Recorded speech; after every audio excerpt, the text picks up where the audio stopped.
BJP, Congress అంటే నిప్పులో ఉప్పులా ఉండే పార్టీలు. కానీ ఈ పార్టీల పరిస్థితి తెలంగాణలో మరో రకంగా కనిపిస్తోంది. ఈ రెండు పార్టీల ప్రధాన లక్ష్యం గత ప్రభుత్వంలో జరిగినటువంటి అవినీతిని బయట పెట్టాలన్నదే లక్ష్యంగా పెట్టుకున్నట్టు తెలుస్తోంది.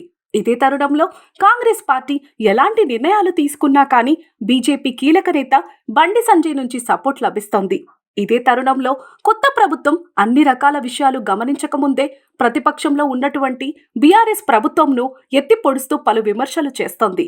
ఇదే తరుణంలో ముఖ్యమంత్రి రేవంత్ రెడ్డి మాత్రం అవేవీ పట్టించుకోకుండా పేద ప్రజలకు అందే 6 గ్యారెంటీలను ఎలా అమలు చేయాలనే దానిపై ఆలోచన చేస్తున్నారు.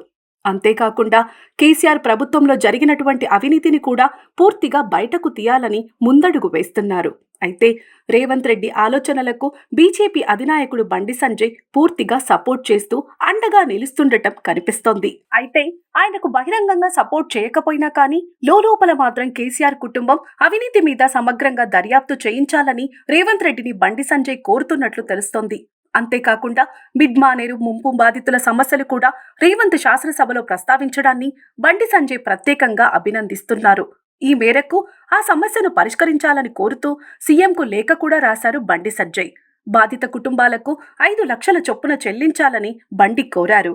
ఈ విధంగా సీఎం రేవంత్ రెడ్డి ఆలోచనలను బీజేపీలో కీలక నాయకుడు బండి సంజయ్ ఖండించాల్సింది పోయి సపోర్టుగా నిలవడం చూస్తుంటే మాత్రం వీరిద్దరి మధ్య విపరీతమైనటువంటి ప్రేమ పెరుగుతోందని, ఇది ఎక్కడికి దారి తీస్తుందో అని రాజకీయ విశ్లేషకులు భావిస్తున్నారు.